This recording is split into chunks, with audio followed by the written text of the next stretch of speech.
So Trump pretended to support free speech at his CPAC speech, and he paid lip service to it in a rambling, meandering commentary. I want to show this to you here, then I have a lot to say about it.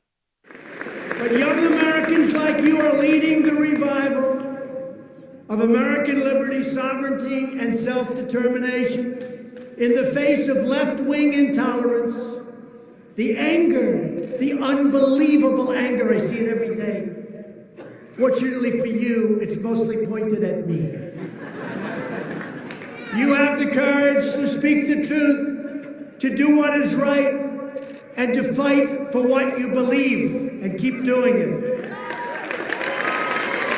We reject oppressive speech codes, censorship, political correctness, and every other attempt by the hard left to stop people from challenging ridiculous and dangerous ideas.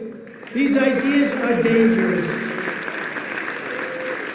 Instead, we believe in free speech, including online and including on campus. And by the way, there's a young gentleman with us today.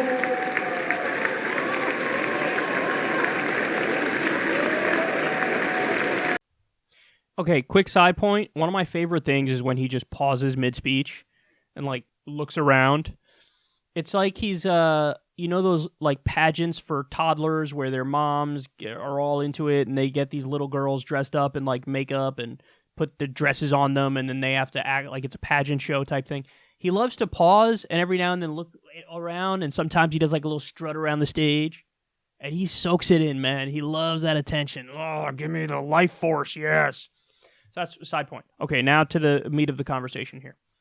Totally unironically, 100% serious, I support what he actually just did. After the speech, he signed an executive order, like, reaffirming free speech on college campuses or something. Totally support it. Not hedging, no caveats. Totally support it. Totally support it. Now, the reality of the situation is this.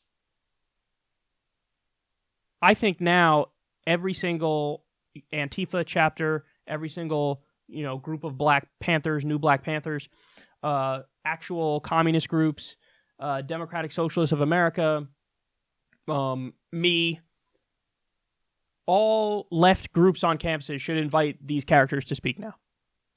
And watch in real time the hilarious flip-flopping that occurs right in front of you. They will immediately change it from, oh my God, did we say free speech? We only meant for fucking like Milo Yiannopoulos and Ben Shapiro and Steven Crowder. And when we say we're against political correctness, what we mean by that is we want to be able to say things that are factually untrue and have you not rebut it. That's what they mean. But okay, if you have a principled belief in free speech, great. Me too. I support the executive order.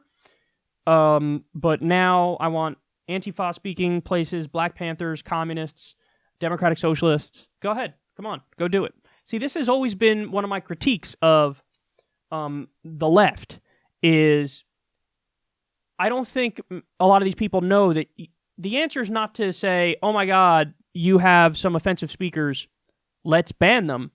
The answer is we're actually going to outflank you on the issue of free speech. So, you think you believe in free speech? We believe in it more than you do. How about that? How about now we're going to have fucking Antifa speak at a school, and now you're immediately going to flip on your so-called principled belief in free speech, and you're going to say, we can't allow them for reasons X, Y, and Z. Oh my God, we think they're a terrorist group. Oh my God, we think that they're going to do violence. Oh my God, they're going to say things that are crazy. Oh my God, we can't allow this. Who would invite them? You're so terrible. This is so horrendous.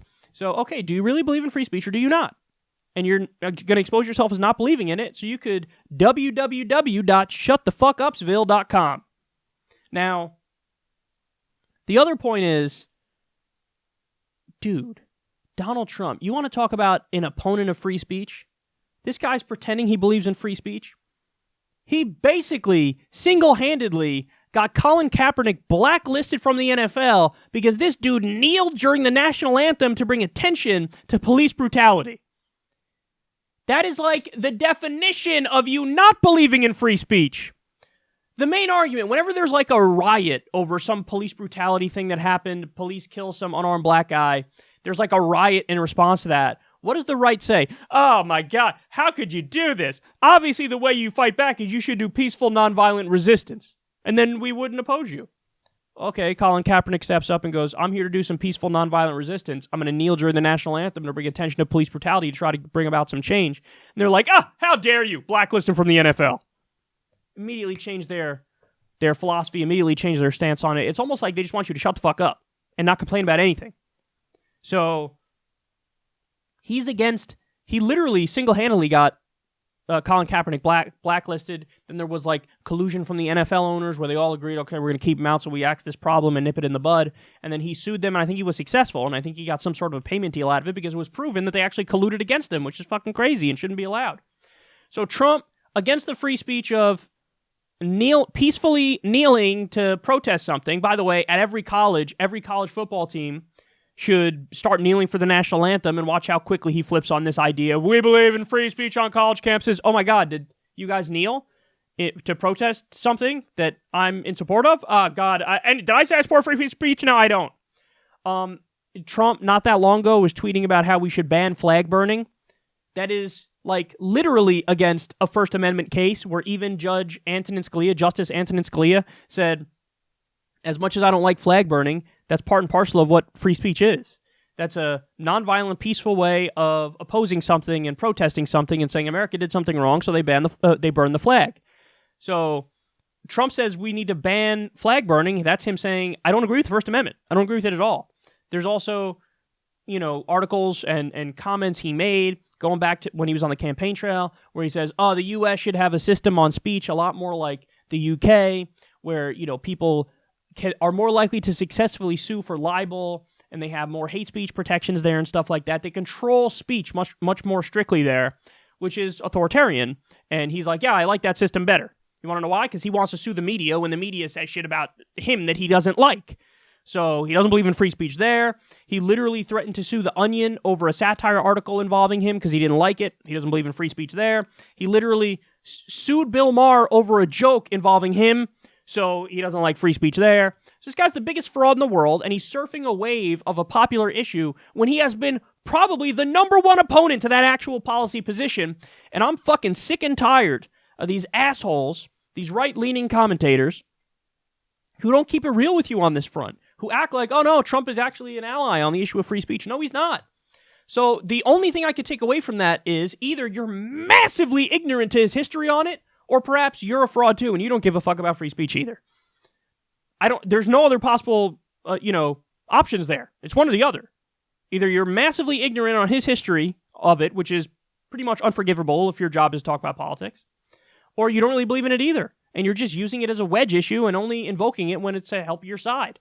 So,